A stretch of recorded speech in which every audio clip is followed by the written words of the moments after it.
DJ డూరు cinema చూడటానికి నేను మా నాన్న దగ్గర 100 రూపాయల టికెట్ అయితే 200 తీసుకున్నా.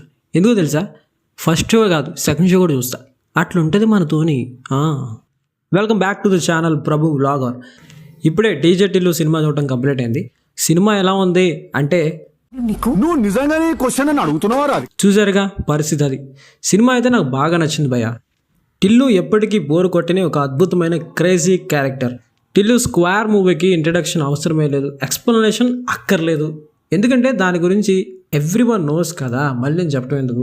అయితే నాకు పర్సనల్గా అనిపించింది, నాకే కాదు అందరికీ, అందులోనూ ఫ్యామిలీస్కి టిల్లు క్యారెక్టరైజేషన్ బాగా ఎక్కేసింది.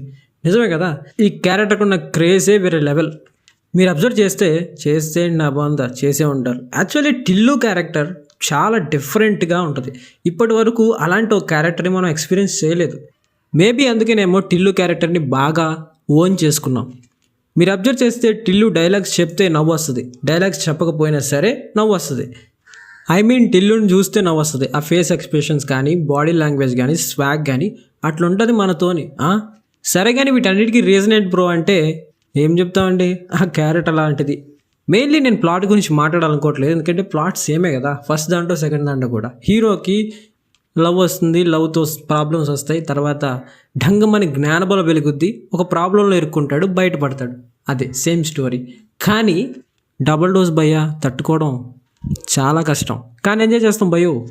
మెయిన్గా సిద్ధు జొన్నలగడ్డ గురించి మాట్లాడి తీరాలి. డైలాగ్ రేటింగ్ అయితే వేరే లెవెల్ భయ్య. 1 లైనర్స్ బీభత్సంగా పేలాయి.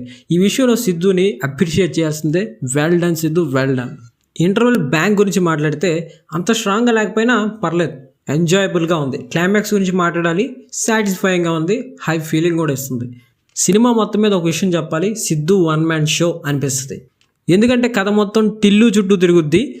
అచ్చ తెలుగులో చెప్పాలంటే సిద్ధు తన బుధ స్కంధాల పైన ఇదంతా మూసాడు. ఓవర్గా ఉందా? సారీ. బాబు బద్దం సిద్ధు మాత్రమే కాదు, మిగతా కాస్ట్ కూడా బీభత్సంగా ఇచ్చిపడేశారు ఆయన. మెయిన్గా మాట్లాడతాను, Tillu character Tillu father character బీభత్సంగా ఎంటర్టైన్ చేస్తుంది, కూడా బాగా నోటిఫై చేస్తుందాన్ని. సారీ ఇంగ్లీష్లో వీక్ కదా, నోటీస్ చేస్తాం. ఎస్ కరెక్టే కదా. మ్యూజిక్ ఇచ్చిన మ్యూజిక్ డైరెక్టర్స్ పేర్లు చెప్పకపోయినా బాగా చావగొట్టారు.